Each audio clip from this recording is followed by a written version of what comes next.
Hey everyone, and welcome to This Explainer. Today, we're unpacking a topic that is literally the ultimate behind-the-scenes machinery of absolutely every successful business on the planet. I'm talking about strategic workforce planning, or SWP for short.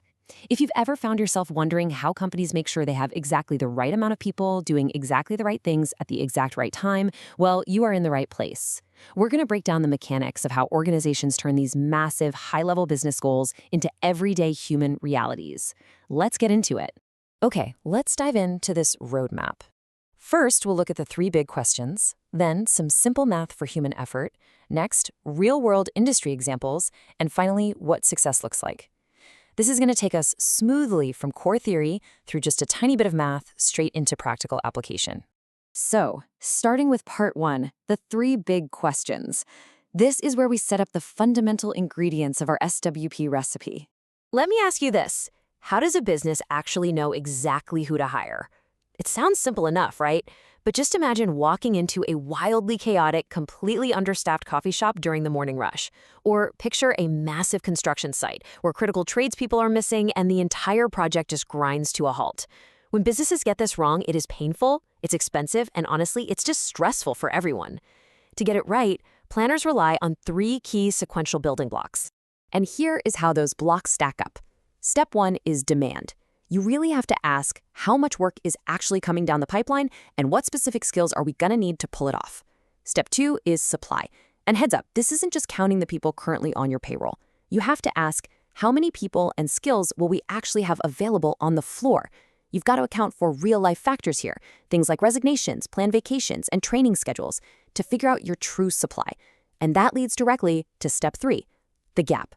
This is literally the difference between your demand and your supply.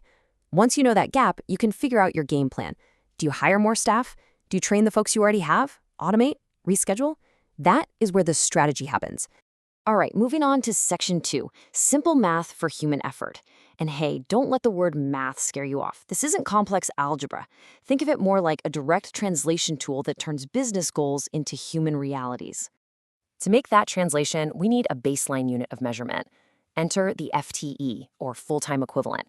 You're going to see this acronym everywhere in workforce planning. This is explicitly the measurement of one full-time person's work. It's the fundamental unit we use to figure out exactly how many physical bodies we need out there on the floor to get the job done. Now, what's really interesting about this slide is the concept of AWT, or available work time. It is absolutely crucial to remember the human element here. Because, let's face it, workers aren't robots. AWT represents the realistic hours one person can actually work in a given year. To find it, we absolutely must subtract time for the inevitable realities of life. I'm talking statutory holidays, sick leave, required training, and yeah, those endless internal meetings. If you assume an employee is doing purely productive work 40 hours a week, 52 weeks a year, your staffing plan is going to fail immediately. So that brings us to our core jargon-free formula. It's super straightforward. First, you calculate the total work hours needed by taking the number of tasks, multiplying them by the minutes it takes per task, and converting that into hours. Then, you simply take those total work hours you need and you divide them by the realistic hours one person can actually work, our available work time. Boom. That result gives you the approximate number of people you're going to need. Let's jump into section three, real-world industry examples. We're going to shift gears now and rapidly map this exact theory across three completely different industries. So we're looking at a retail coffee shop, a massive construction site, and a hospital clinic. Now, I'll admit, these are simplified examples on purpose, but they brilliantly illustrate just how universally adaptable the SWP formula really is. The core math works absolutely anywhere. Let's hit them rapid fire. First up, retail math at the coffee shop.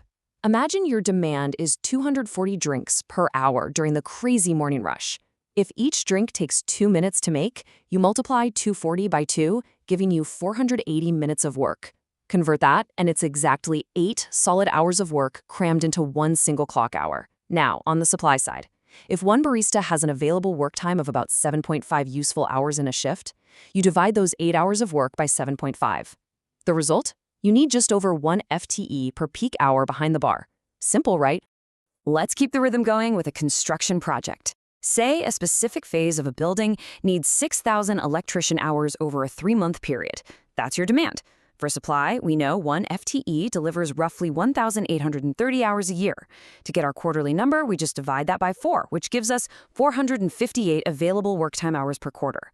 We take our 6,000 required hours, divided by those 458 hours one FTE can deliver, and we get a gap that requires exactly 13.1 FTE electricians for that quarter. And to conclude our rapid-fire examples, let's look at a hospital outpatient clinic. The daily demand is 120 patient visits. At 15 minutes per visit, that totals 1,800 minutes, which equals exactly 30 clinician hours needed every single day. For supply, each clinician has about 6.5 highly productive hours a day, once you factor in admin time and breaks. Divide those 30 required hours by the 6.5 productive hours per person, and the math tells you need roughly 5 clinicians on shift that day. Same exact formula, entirely different environment. Pretty cool. All right, moving into our final segment, Section 4, what success looks like. Let's take a look at the hallmarks of a master SWP planner who actually puts all this math into daily practice. So, the crucial point is that a truly great master planner doesn't just sit in a back room crunching numbers. They're vital business advisors. First, they seamlessly translate raw business activity into hard staffing numbers. Second, they actively track and improve things like patient wait times or customer throughput. Third, they advise leaders with totally clear options on how to close that gap, showing the exact trade-offs between hiring, training, or automating. And finally, they build trustable data. That means clean, transparent HR data, simple dashboards, and absolutely no confusing black boxes.